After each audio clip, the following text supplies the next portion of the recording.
Why can't I hear anything? Do I have to restart my audio? I do.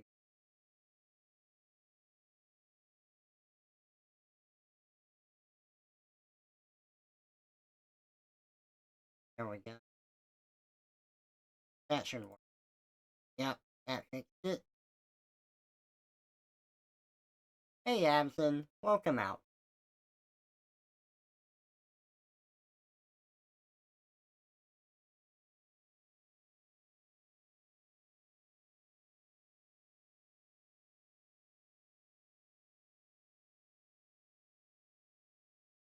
Right.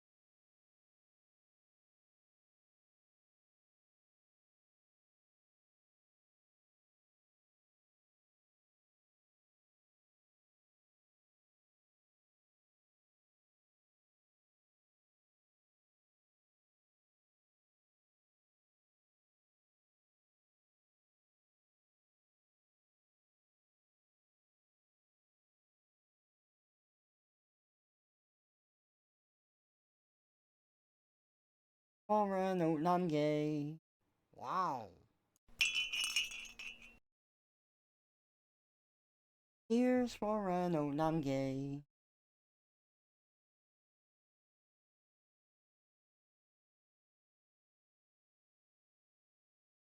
Oh, wait.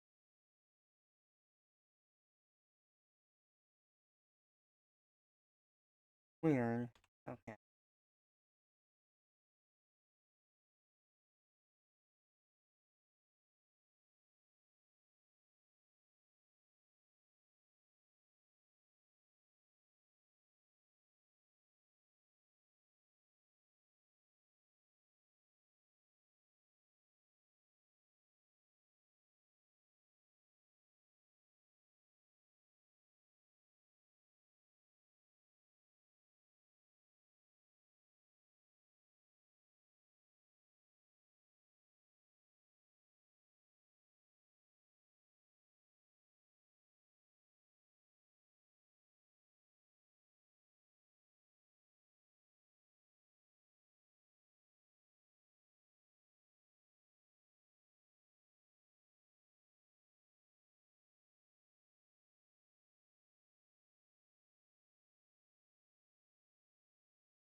Hey, Kitsina, welcome out.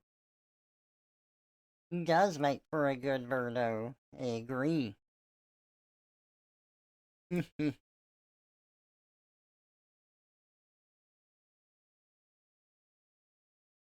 Yep, he's been fully taken over.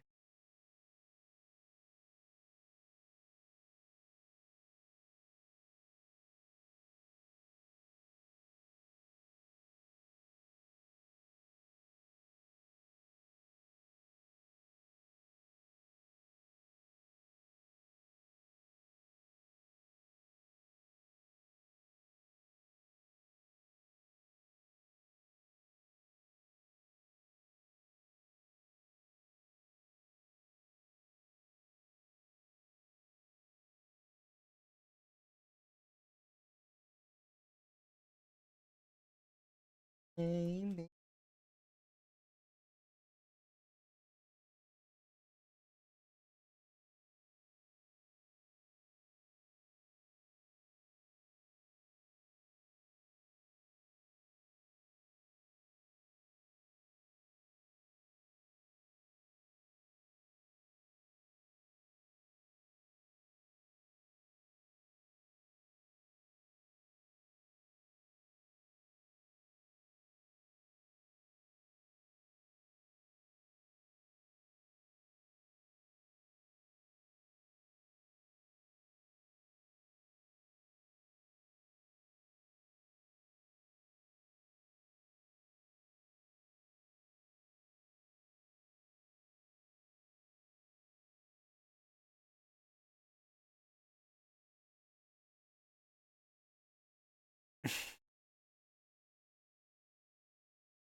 Much better.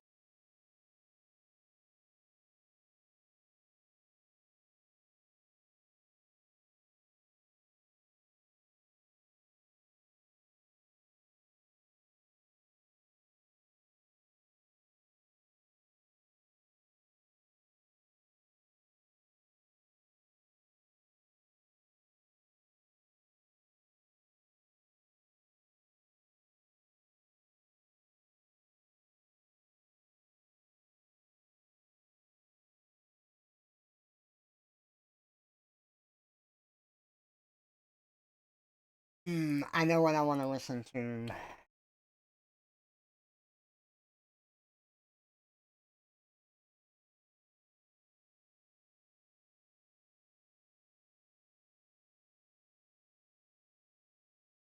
There we go.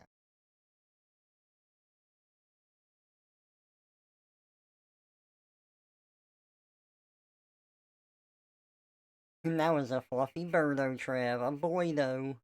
Still looks great in your top. I agree. I think so, too.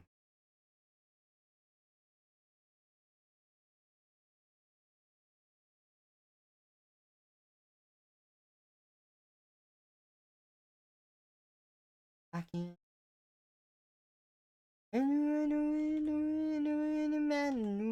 Doing wild boogie with train.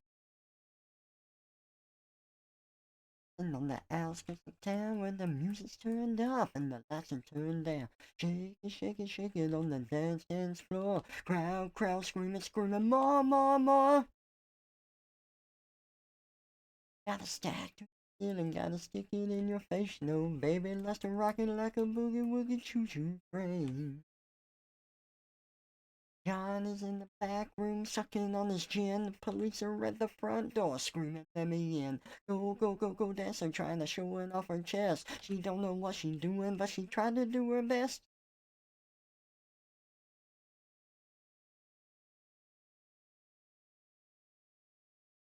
This is such a fun song. I love it.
Hey, Sir Milo, welcome out. And Tiger Cat, good to see y'all.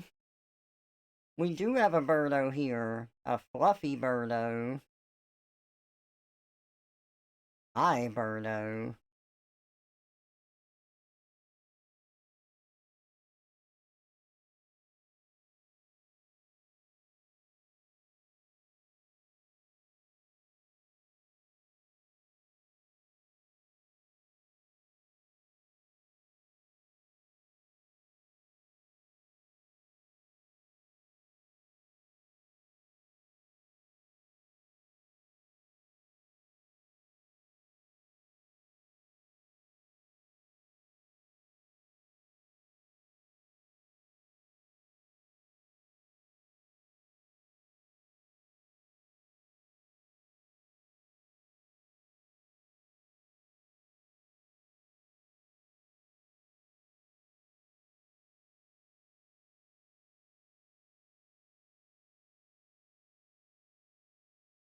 Hmm.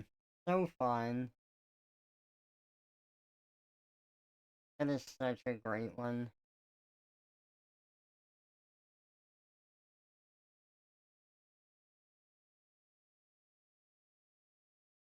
Who are up here?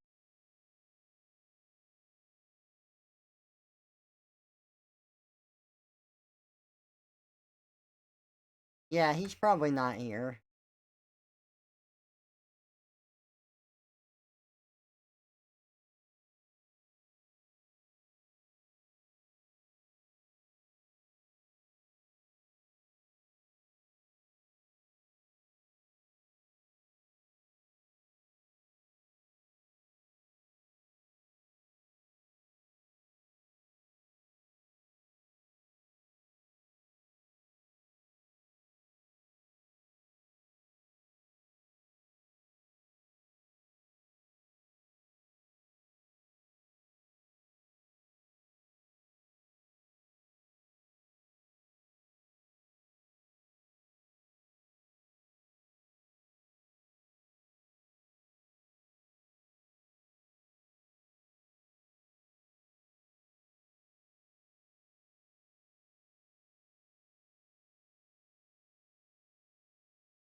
Hey, Pi. Welcome out. Good to see ya. Birdo indeed. Hey, a Toast Chronicle. Welcome out to the stream. Working on some TF art.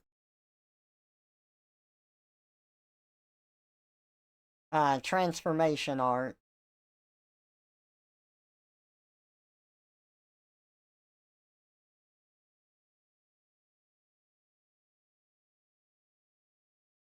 Oh yeah, my music playlist is all over the place. You'll hear a lot of different stuff.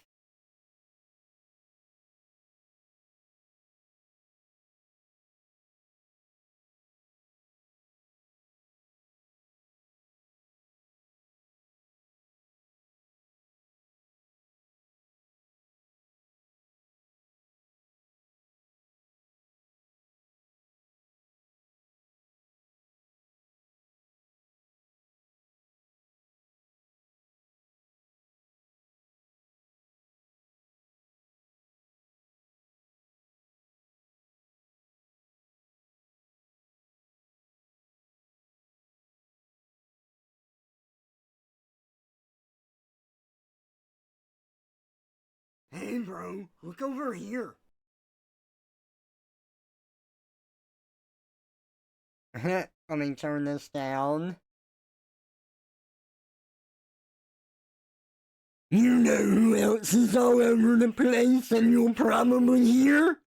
My mom!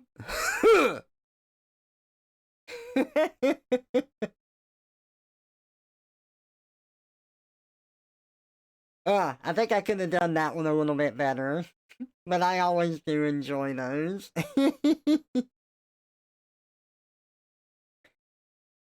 Hey, June the Zoroark, welcome out. Good to see ya.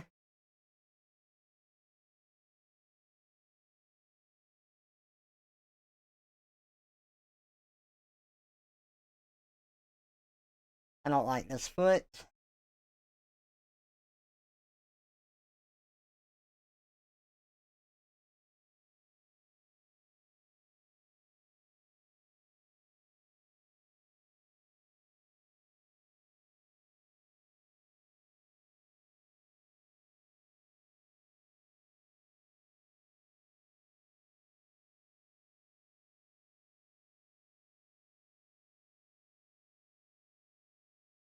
Hmm.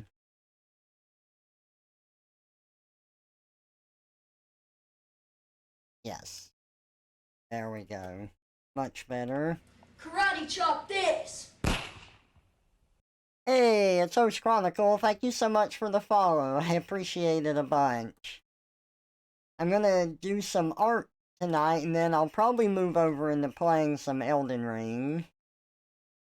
I do need to make it farther in the DLC.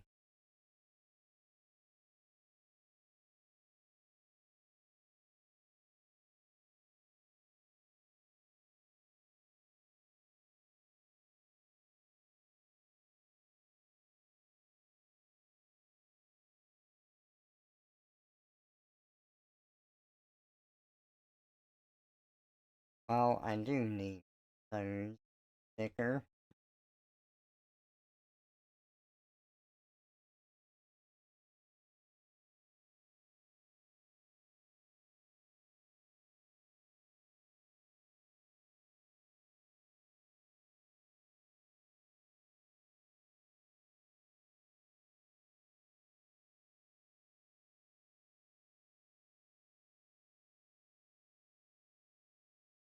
Okay, that's looking good. Yeah.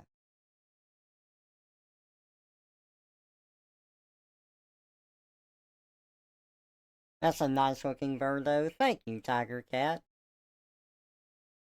I bet your mom always enjoys them too. Thanksgiving, Christmas dinner. She's like, Trevor, Trevor, do the muscle guy impression. I don't know if she'd even know enough to say that.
The veins of history. Who you got asleep on the job?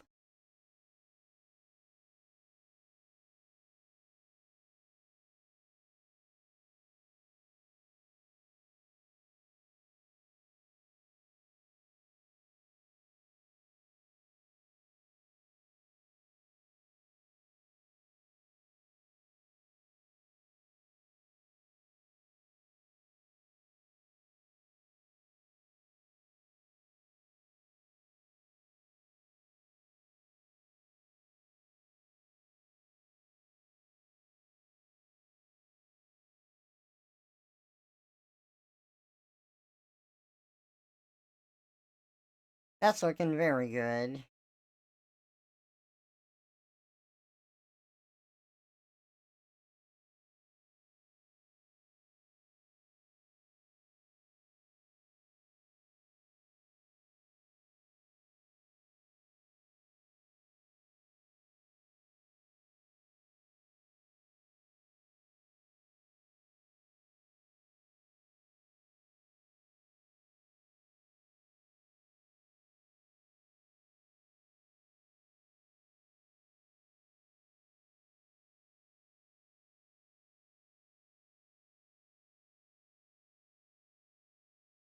funny how dialogue can make the art better. I do agree.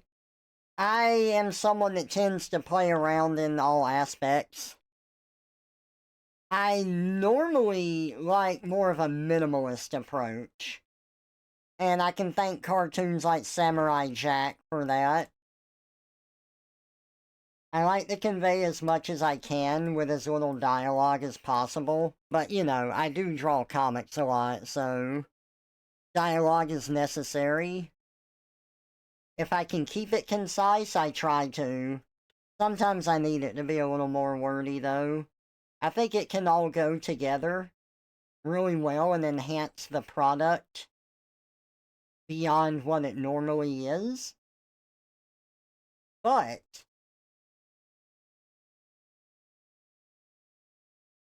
I do usually like more of a minimalist approach, and I try to use as little dialogue as possible.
Yeah, I feel that. Sometimes I break the rule, but I always feel bad when there's more reading than looking. Yeah,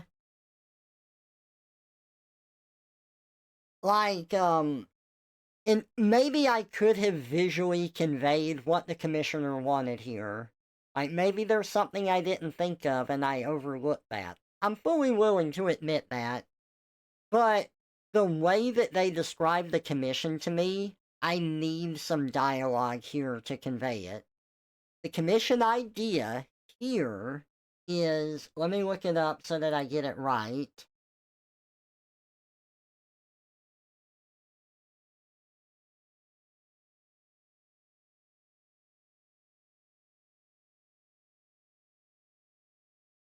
Okay, the top half of the body is transformed, and Trevor looks down in confusion as the untransformed lower half stumbles around in a panic. Now, I can have it stumbling around. I probably could have worked a few more, things in here. But, the top half will be looking down, the bottom half will be doing something, and I have these wiggly lines to show it being shaky, and then, some question marks around the top half. Now, I read it to you. You know what it's conveying, and I know what it's conveying, but to anyone else, they're just gonna see, the top half looking down at the bottom half, stumbling around and being confused. Is it confused because the bottom half is different? Is it confused because, it's, having a hard time controlling it? I can't really, convey exactly what the commissioner wants just with a visual. So I added in some dialogue to try to sell the point home more.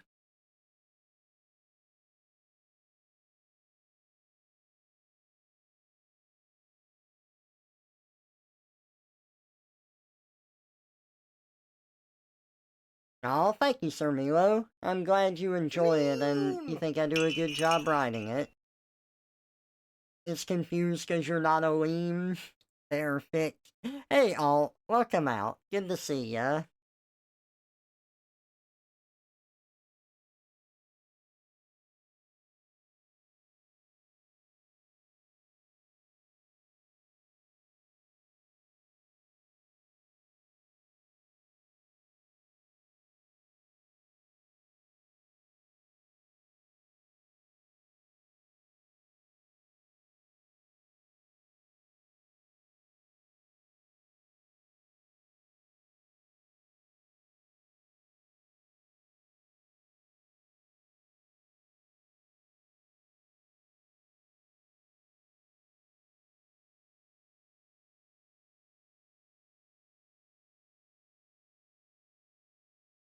Oh, nice. I hope y'all had fun. Oh, it is a good one.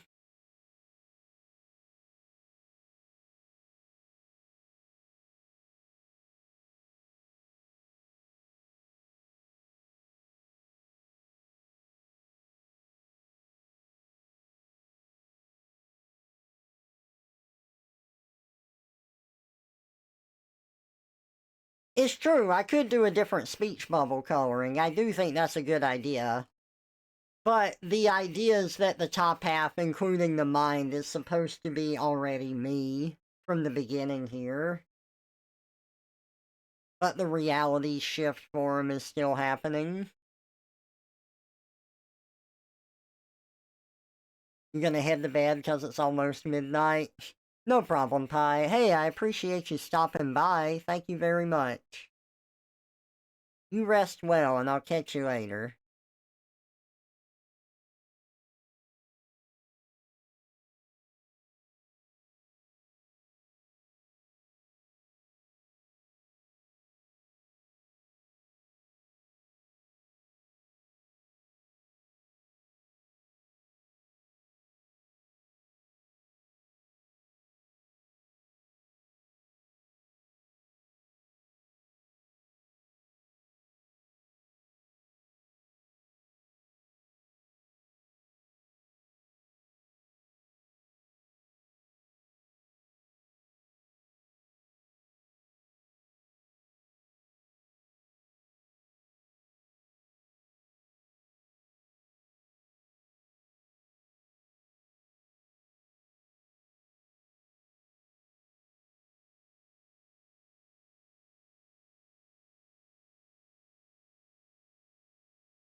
Night, Abson. Catch you later.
Oh yeah, Rashad did a great job with that one. I love it.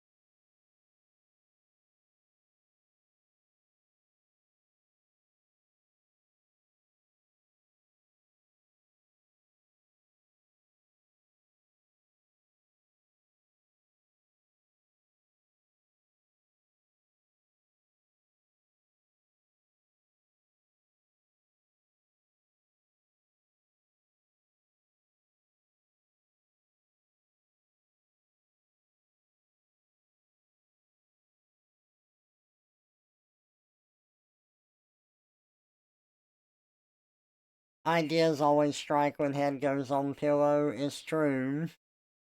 I'd give the bottom half of its own speech bubble going.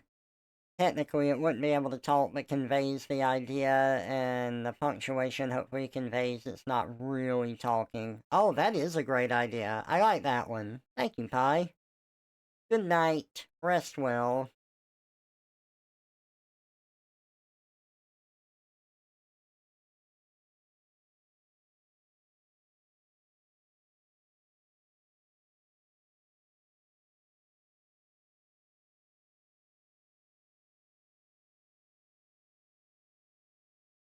By the way, what Pi did reminded me of something. It's, it's one of these weird things when you're writing, as in there's not a wrong way to do it, but there's a publicly perceived more correct way to do it. It just kind of depends on, like, more of what people are doing. You can write an exclamation point and a question mark like that, but it is typically seen as more correct to do a question mark and then an exclamation mark.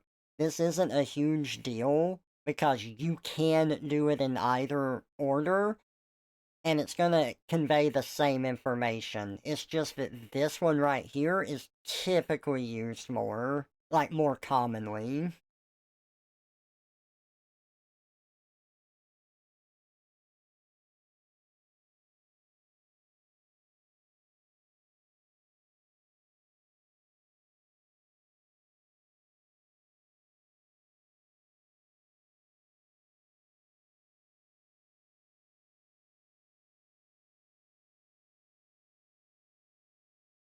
More grammatically correct, yeah, but both are valid, yes.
This is the kind of song I went, come on.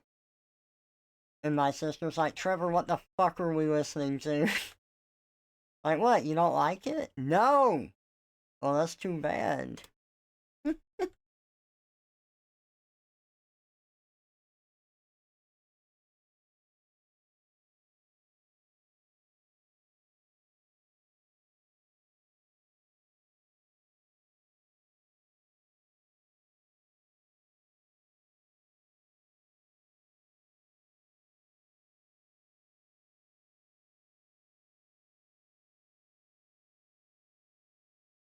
That's the best type of music. I love music that makes people question me, right?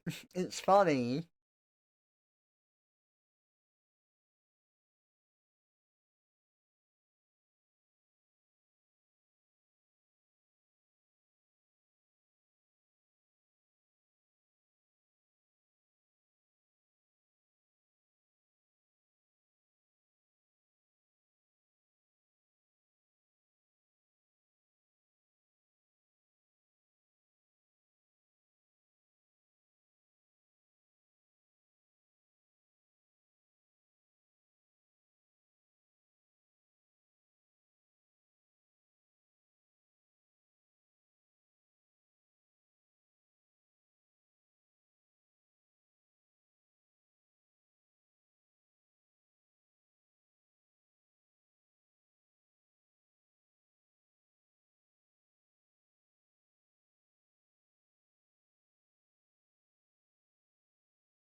Excuse me.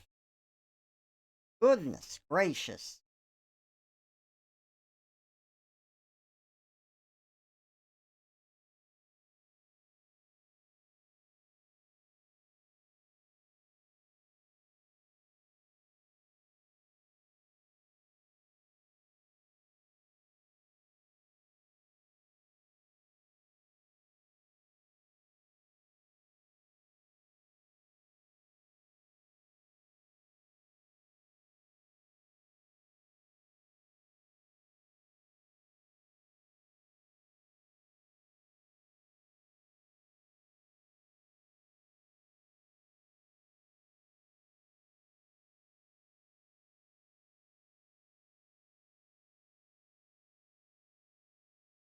If I do play RE2 on stream, I've got to get the mod that plays this song.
Oh, it's covered up by the text. Oh well.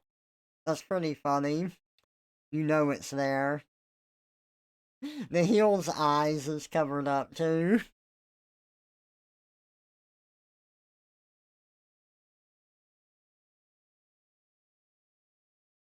I might like DVP by Pup.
Oh no!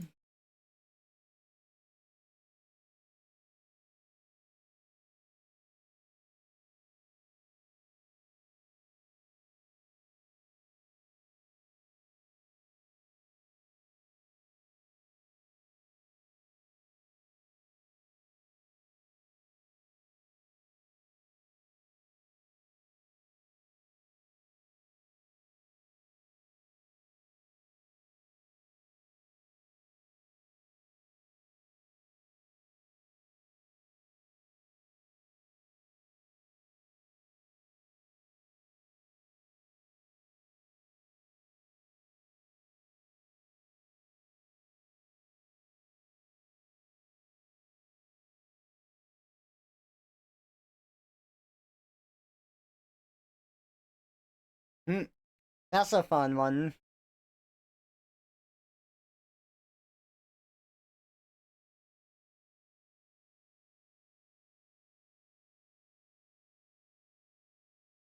I also like this one a lot. Thanks for sharing that one.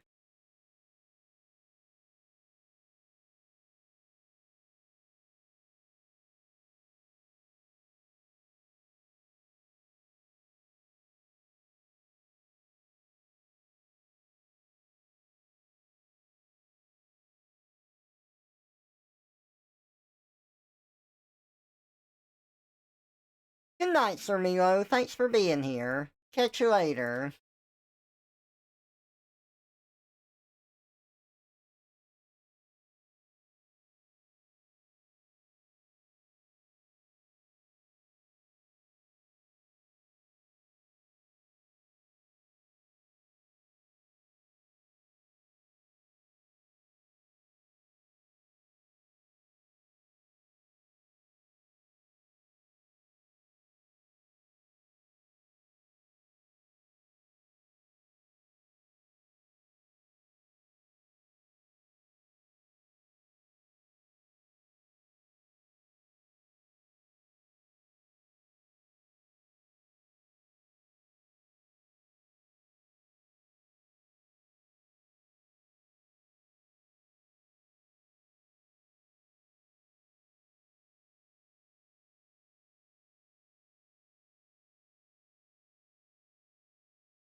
Ah, that one's so fun.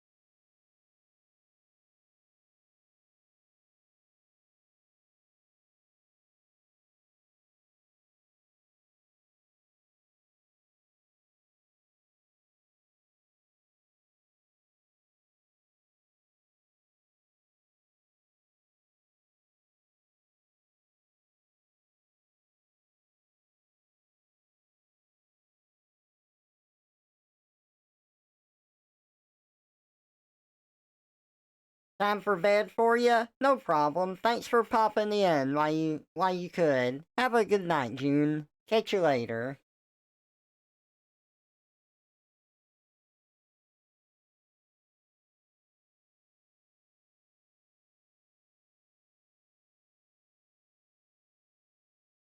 Alright, I need to send this off.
Hmm.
Nice. That one was really fun.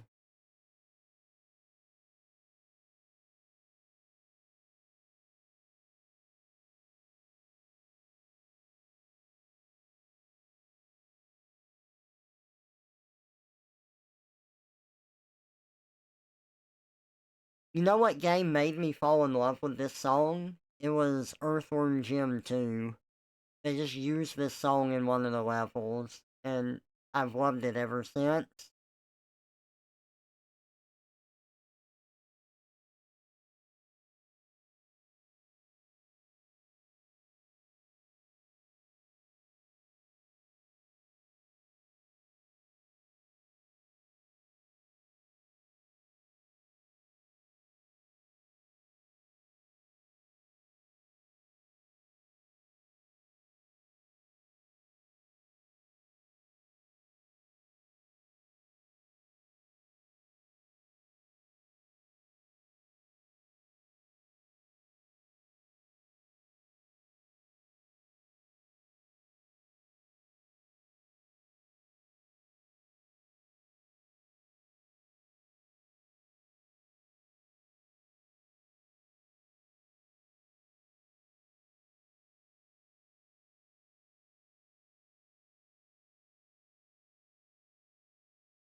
I forgot some of this.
Nice. Very good.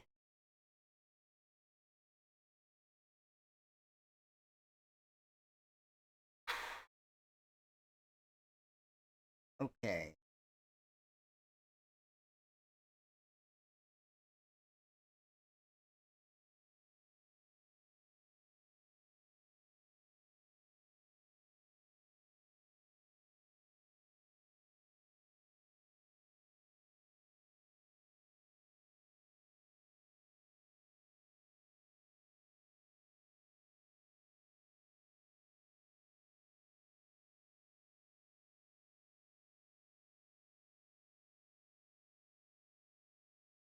The Philly people level, yeah. Oh, really? That's pretty cool, Kitsina. Nice.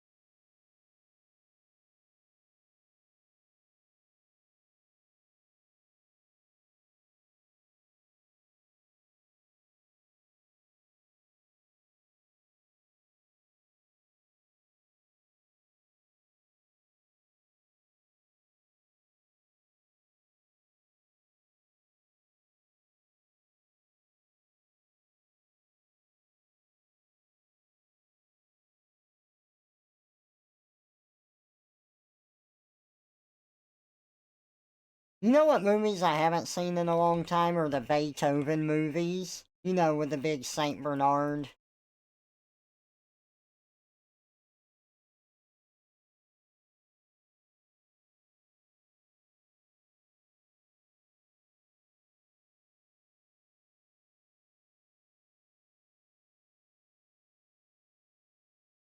I remember watching like Homeward Bound and Beethoven a lot as a kid. I wonder if I'd be able to handle those movies now because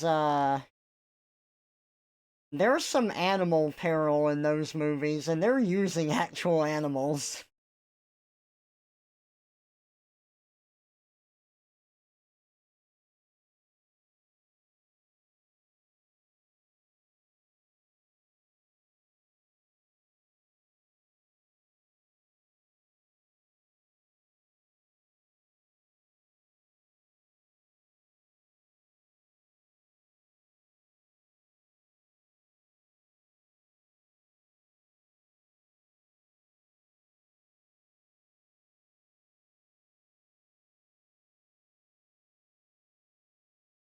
Hey Uni, welcome out. Good to see you. Thank you, Kitsina gave it to me.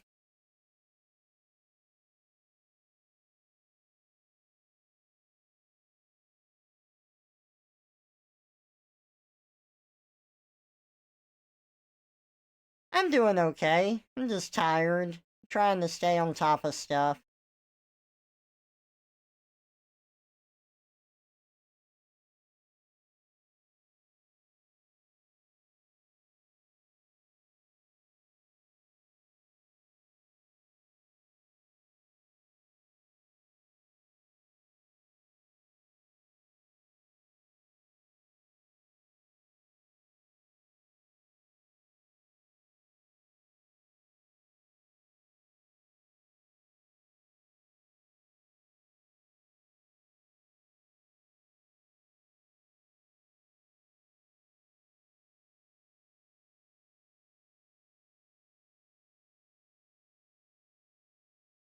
Nice.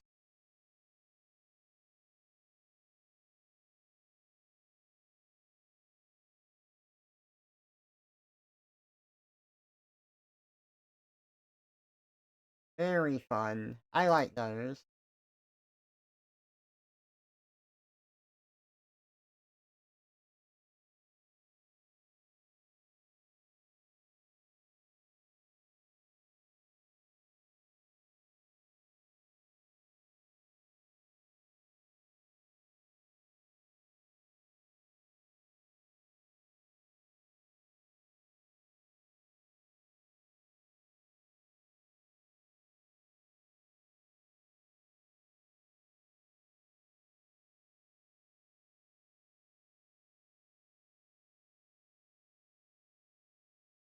Oh, who do I want to listen?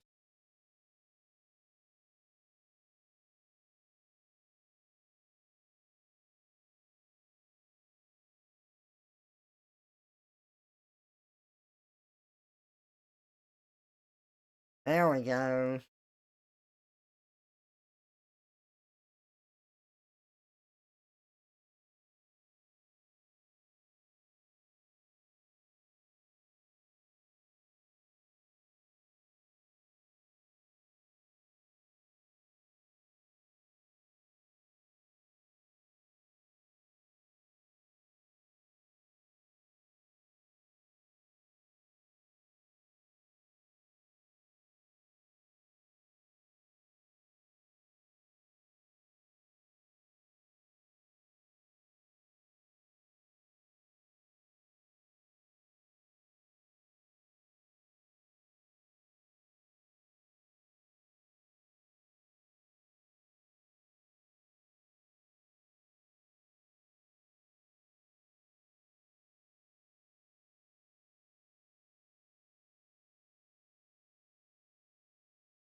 Look at that. That birdo's looking good.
Oh yeah, Mad Rat OST is so good.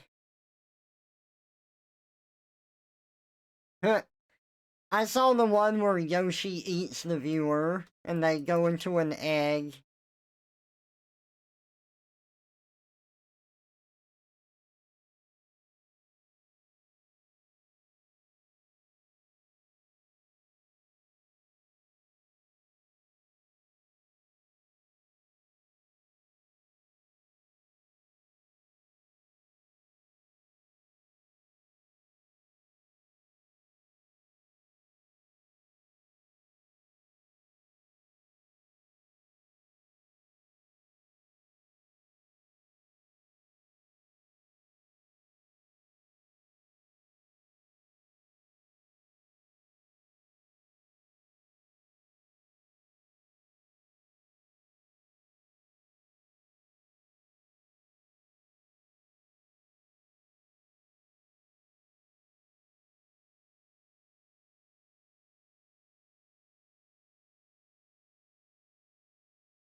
Ah, so fun.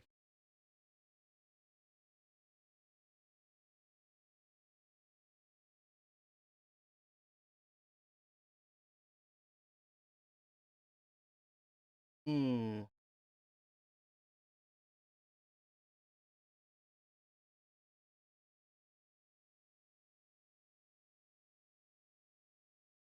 Okay, I really should wait for them to get back to me before I go any farther on this, just in case.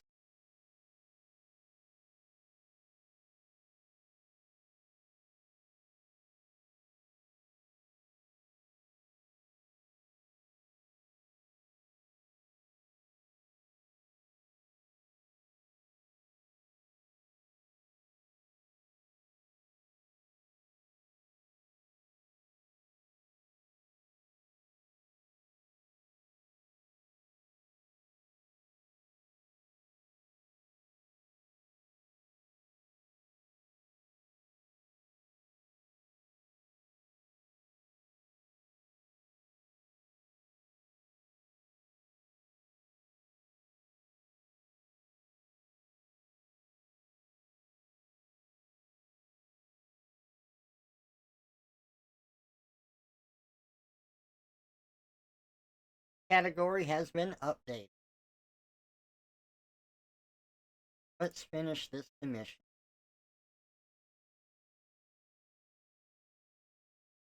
Let's listen to some more awesome while we do so.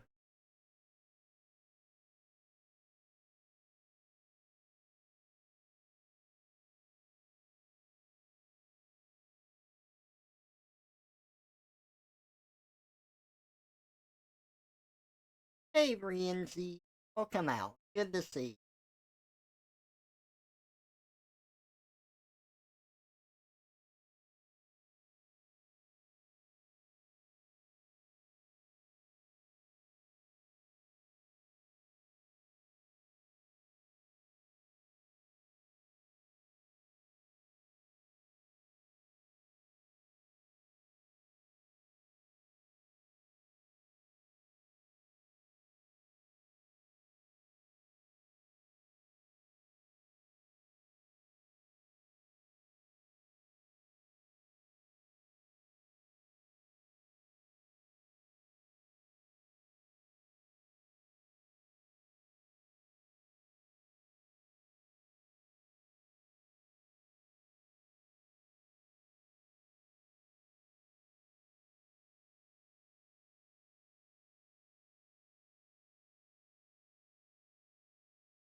He come to save the Princess Zelda. Ganon took her away. Now the children don't play, but they will when Link save the day. Hallelujah!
Uh-huh.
Hey, Raydon.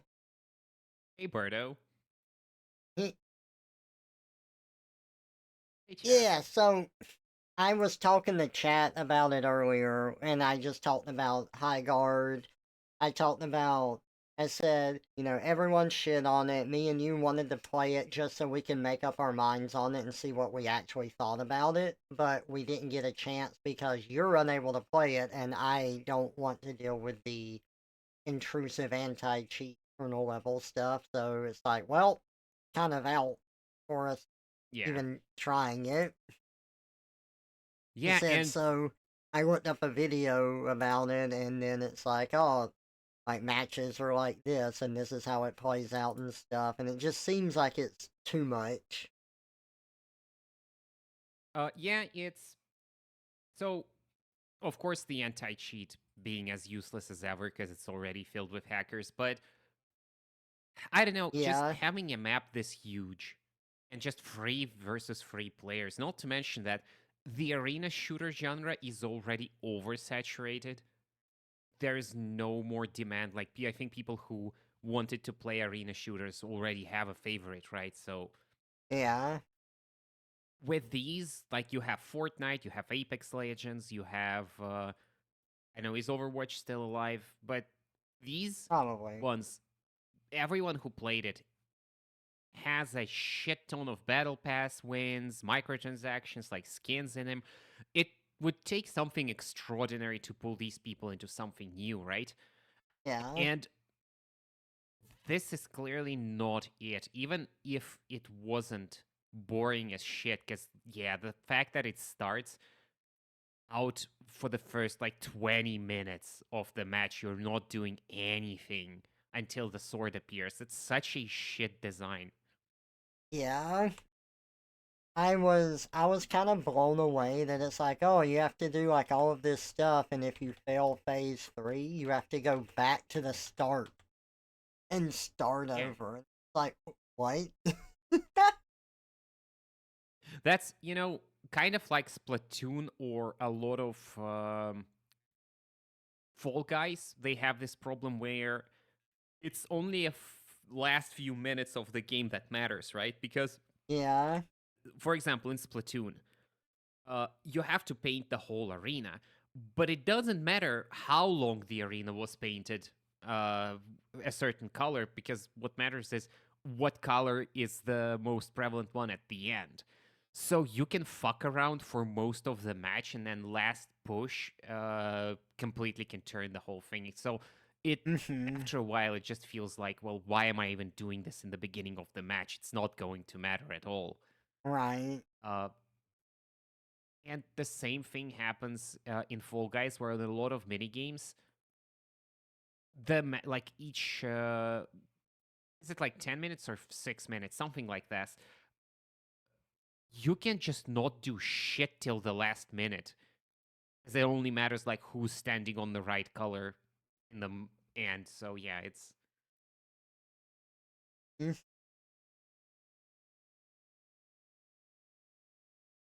I was like watching it too, and loot has been so homogenized in games that I'm just tired of seeing it. Yeah. Where it's like, oh look, you open the chest and here's a random armor and a random gun, and they could be common like white, green, blue, purple, or orange variety, which was a system established by MMOs to designate the rarity of loot and has been adopted into like all of these games, and it's I'm just so tired of it. Yeah.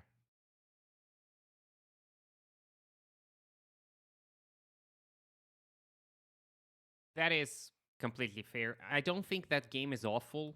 I just think that it's completely tone deaf when it like there is a good chance that if that game came out in 2014 or something, that would be like a major Yeah. hit, especially since it's free. But yeah,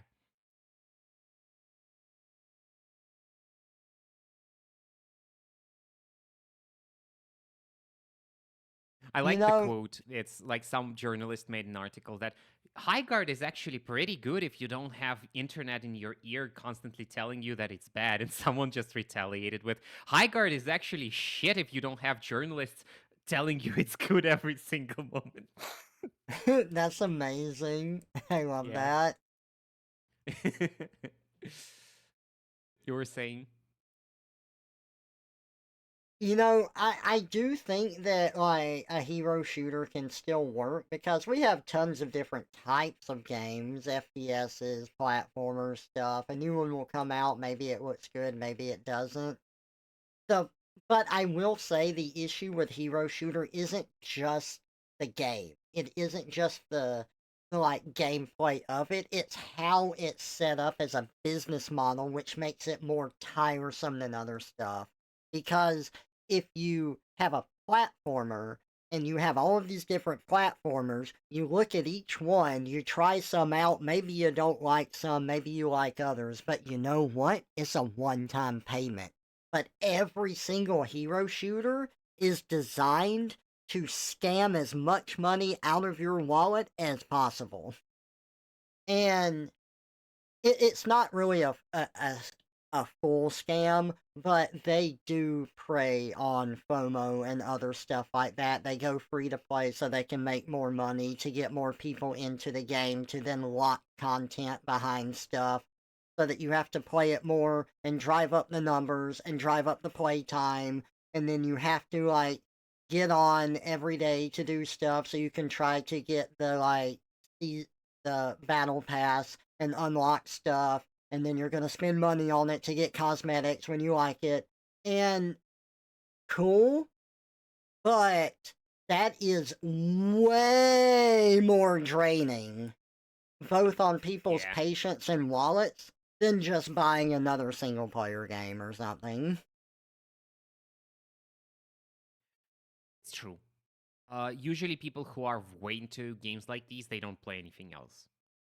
Like Yeah. people who really like multiplayer games, they tend to pick one, maybe two, and that's it. Mm-hmm. They they're And they're banking on the big spenders to be drawn to their game.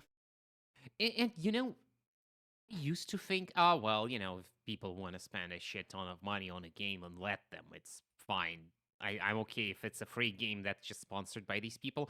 But I've noticed how the tides have turned because there's a bunch of people who made documentaries about who these whales are actually.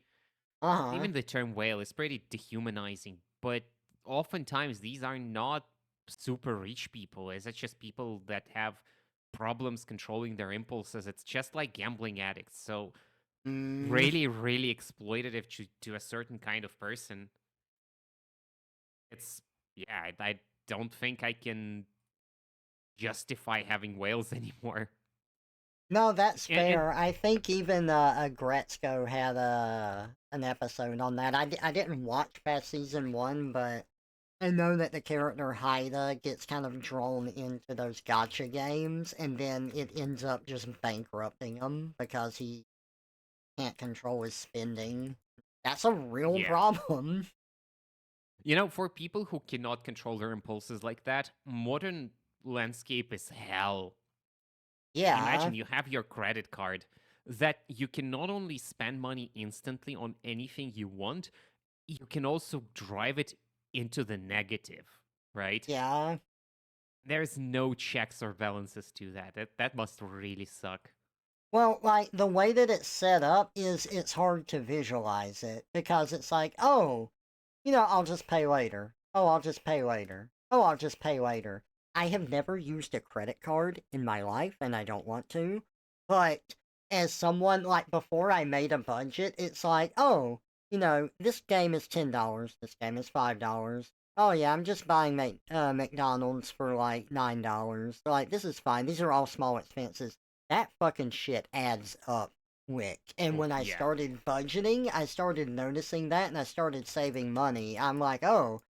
And when I stopped spending little money here and there, I could actually afford the bigger games despite not making like a ton of money. Like, it's like, oh, this new $60 game's coming out. Whoa, I actually have the money for it?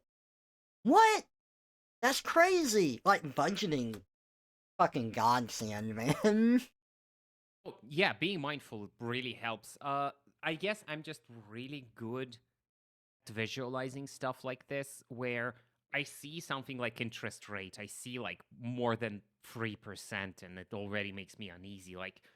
But I genuinely uh like having credit cards, not because I'm gonna use the credit card, but specifically because they want you to have a credit card just so that they can exploit you if you're this impulsive person. So they're gladly give you cash back and a lot of other benefits for just having a credit card that you're never gonna overdraft.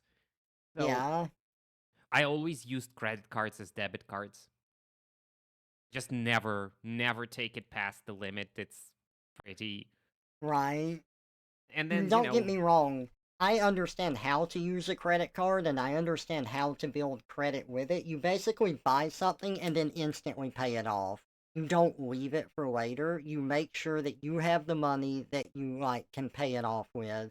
And as long as you stay on top of that, your credit score goes up, which means that banks can approve you for stuff. Like, I get it. But it's such a risk that I'm not willing to take it.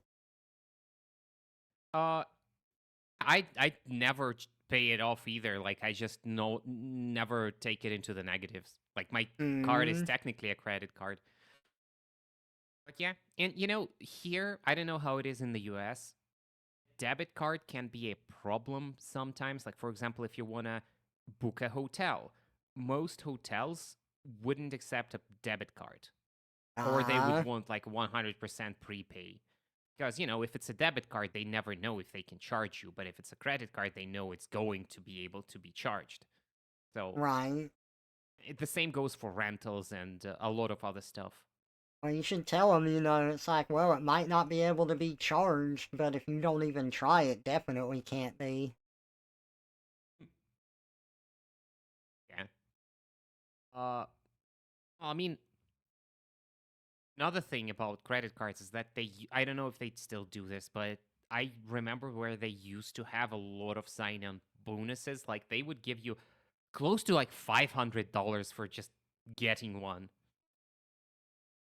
I'm like, hell yeah, just give it to me, and I'm gonna use it for whatever, like a year, and then it's just gonna run out, and that's it. Yeah.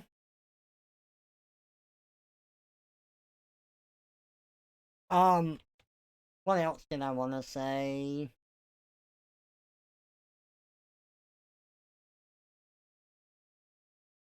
Come on. It was in my head. I had it.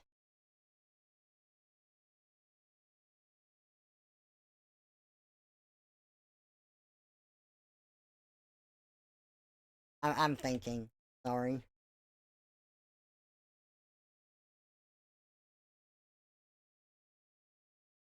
We're talking about the credit cards. We're talking about, like, FOMO, high guard, stuff like that. That's it. Um, hero shooters. Not my jam.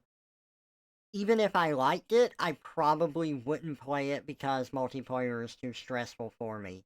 But if I were to think of something creative, I am biased, and my bias is going to show here. I'm sorry. Give me something furry. Give me something beyond humans. Please, for the love of fucking God, give me something that is not like 20 different humans. I'm the hairy human, I'm the short human, I'm the tall human, here's like 5 generic men and women that like not only are generic in their designs, but they look like something out of one of the other like hero shooters that are out there. Give me an anthro character. Give me a robot character. Give me a fucking like gremlin, like green skinned goblin kind of thing. Give Dude, me you're just talking uh about Deadlock. well, they have a lot of human shit too in that, like aggressively human shit, but they have some fun characters too, but the point is, give me something fantastical. A fantasy character. I'm not talking about short, tall, thin humans that are tree huggers that hate everyone else because they're too good for them, which is all elves are. I'm not talking about fucking dwarves that, like, are short, stocky humans with beards that mine in the mountains all the time.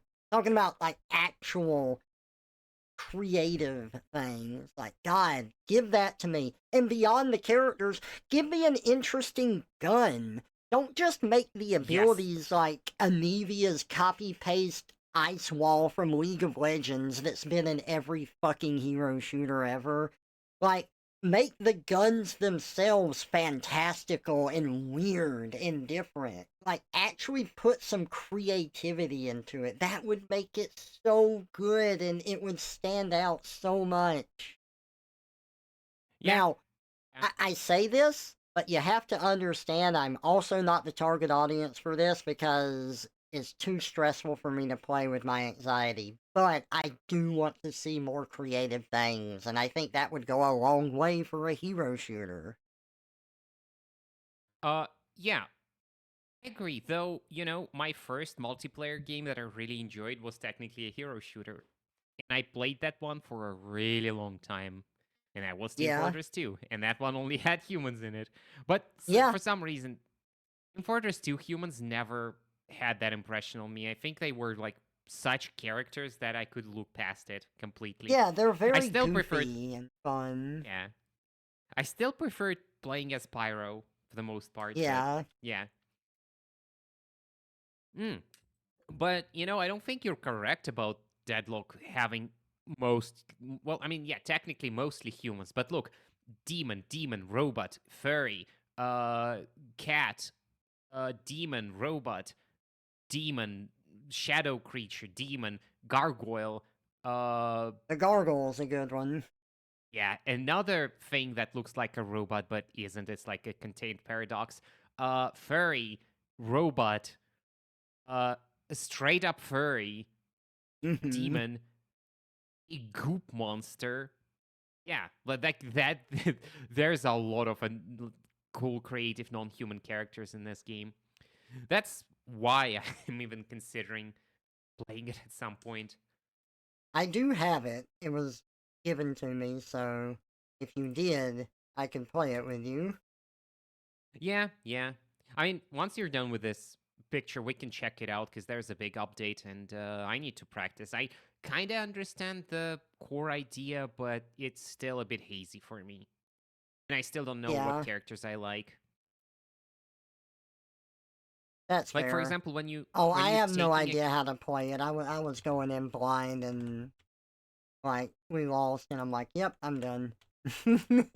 well, there's a really good practice mode which you should try that really walks you through that stuff. That's why I know like the gameplay loop. They teach you Yeah, that pretty well with bots. Hey, more so having trouble. My big problem with hero shooters like these in Team Fortress, you only had 9 classes, and they were split into 3 types, and that made choosing who you want to play very easy because you only have around three choices. It's like, well, do you want to attack? Do you want to defend? Or do you want to be a support? That's it. Like, and then among these three, you can get a good feeling about which one you like better, and that's how you lock into your main, which was really easy. I'm looking at Deadlock, and we have 1, 2, 3, 4, 5, 6. 1, 2, 3, 4, 5, 6, 12, 13, 14 characters. We have 14 characters with unique gameplay styles, and that makes it really hard for a beginner to understand which one you can vibe with. Because looking at them, I can't immediately tell what they do, right? They're interesting, but say in Team Fortress 2, you look at Heavy, okay, so you probably move slowly and you have a big gun to fire. Or you look at the Soldier, he has a bazooka. I know what the bazooka is, right? I immediately know what kind of gameplay to expect. Like, Uh-oh. Right on? You cut out.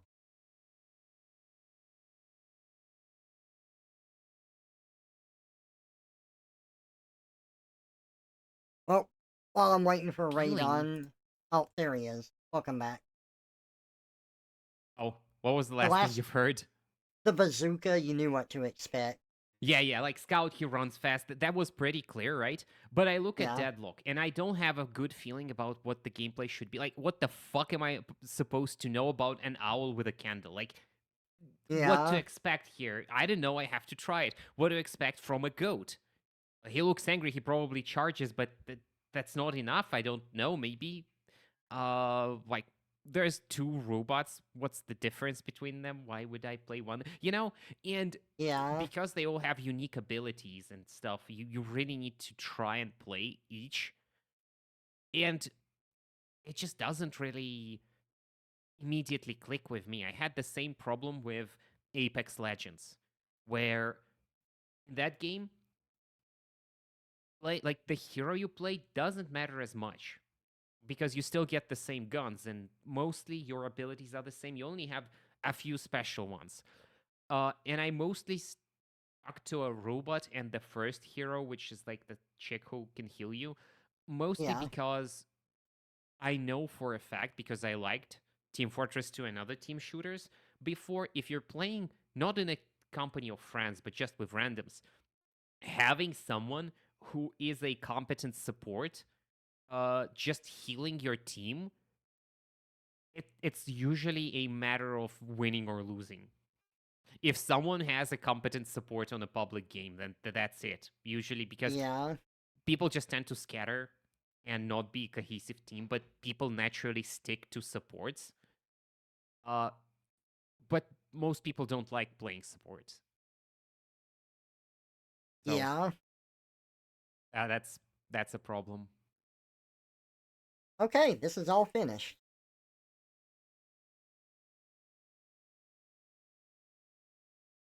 Actually, I'm going to change one thing. Let me catch up on chat. Same most I've ever done with a credit card is to do a single purchase at a time on something like Afterpay, then I don't use it till it's fully paid off. Even then, I don't use that for about 3 years. Too busy spending all my money on silly things like rent, insurance, bills. Yeah, there's so much more variety with furry characters too. I fully agree. Creativity doesn't fly in modern shooters, though. It's all gotta be market proven concepts, and we have too many mundanes playing video games for any deviation now. Analytics baffle me because analytics are very smart and very dumb at the same time. They follow trends, which is good. That's the kind of stuff that I can't really follow, and I think they're incredibly smart for being able to do that. But they don't look at certain variables, such as, like, usually, I don't know, it feels like you can kind of read the room whenever you play a lot of that stuff or see how perception's going, and they're always blind to that. So they'll try and Yeah. do like all of the mundane stuff because it's safe, but then like it works for a while because it's a proven thing until it doesn't. I guess as an Well, artist and stuff, I would just playing stuff safe is understandable because it can be scary if you lose money. Like you bank stuff on an idea that doesn't work out. It happens. But I get a lot of joy in being creative regardless of how it's received. I just like that. well, and that's the thing. Older game companies, if you look at how, I don't know, like EA behaved back in the day, or uh Ubisoft or other, like they would release a lot of games that people forgot about, a lot of games that didn't sell well, a lot of games that just outright failed. But the strategy was that you never know what would fail and what wouldn't unless you do it. So you have to test it, and sooner or later you're gonna get a banger that would pay for everything else. Hmm. And but today it's completely flipped. The management of these big game companies, they just don't they aren't willing to take risks anymore. They Yeah, put really such sad. big budgets into the games for stuff that doesn't really fucking matter ultimately. Like everyone, Hmm. Red Dead Redemption 2 is a good example here, and it gets so silly at times where you see a TikTok where it shows, well, did you know that if your horse shits into the stew that's cooking, that everyone who eats it would be sick? Or like, did you know that in cold water your horse testicles are gonna be shrunk? And it's like, that's impressive, but does it really justify extra development time and effort it took to implement? Like, these things are fun to see, but man, how many people do you think notice them outside of watching a TikTok about them?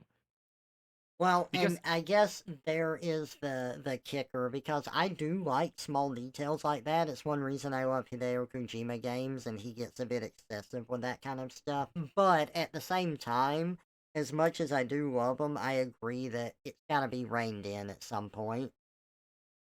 yeah, because you can have dense content and really like nice immersive sim like emergent gameplay, or you can have a massive open world. You don't get to have both. I don't feel like that's a sane uh that's a sane idea, because imagine if, say, what's a good game? Outer Wilds. Imagine if Outer Wilds had twice the planets it has, Yeah, and instead of having a like completely unique spin on every single planet, all of these planets would have been like more of a mix. Like, what if there wasn't an ocean planet? What if there was like two planets with big oceans, but they also had land, and they felt like, well, maybe they had different things in the ocean, and one ocean was like Mercury Ocean, and the other one was just water, and stuff like that. Like, yeah, you can expand it, but at a certain point, you're just watering down good idea to the point where it just feels very bland at the end. this reminds me. Have you seen? You know Baldi's Basics, right? Yeah. I was playing it on stream the other day. Have you seen how that game has changed over time? Well, I've seen you play it a bunch of times, but I haven't really kept up with what's different about every version. Okay, so it's in. You have Baldi's Basics Plus. That's what's being worked on now, and it's not out of early access yet. But that game has lost so much of its personality that it used to have. It still has a personality. It's still a good parody, and it's still a good like has an atmosphere to it. But that horror atmosphere that it started with, that is like fucking gone, man, and I miss it. Yeah. It's an interesting cycle where something that starts as a parody later becomes its own thing and like carves its own identity, and then it gets so complacent that it's gonna be parodied itself. I think that happened to Simpsons. Right, let me send this off.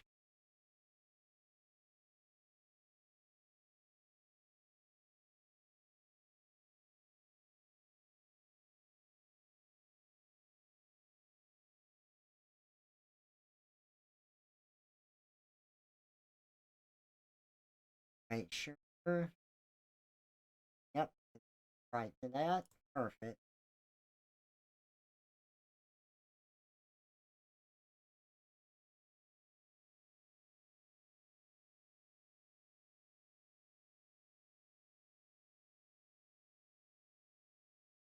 Okay, got it sent off. We are good.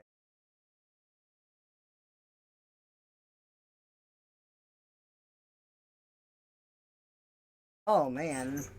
Okay, that was fun. Ow. Hey, we got done with that. I made it, oh, so Elden Ring, while you were gone, I made it to the boss that stalemated me last time that I played the game. This boss made it so that I did not want to touch the DLC. He was so unfun to fight. Aw. Because I was playing a mage and I had to dodge roll all of his attacks. I didn't have like I had health, but not like a ton, and I couldn't like really block them. And some of his attacks are god awful to dodge roll through. Like it is ridiculous. Hmm. And he was just not fun. And then like this time I played a tank, and it took me a few tries, probably around 5 or so. Nothing like Melania, but I managed to beat him. And that felt good, especially since he gave me so much trouble before. Nice. That's good. I do need to try and play a mage build in one of Dark Souls games. I've never tried that before. Maybe that is a way for me to make Dark Souls 3 not as boring. Yeah, I was gonna say if you do I think it's an intelligence build in Dark Souls 1, and then you get to the DLC where you have hexes, those are super overpowered in Dark Souls 1. I've heard that one before. They toned them down a lot in Dark Souls 2, but if you go hex build in Dark Souls 2, you will be using one spell the entire game, because there's one other one you can use that's situational, and then everything else is PvP. There's only like 2 spells for the game. Right. That makes me sad. Yeah, I like hex build, but it is sad. I remember everyone was saying that in Dark Souls 1, Pyromancy is the most fun way to play. I haven't done many Pyro builds. I should try them more. Yeah.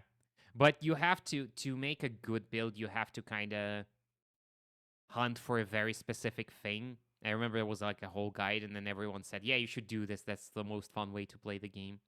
Hmm. Can't really uh remember what it was, but yeah. Okay, you wanted to try Deadlock?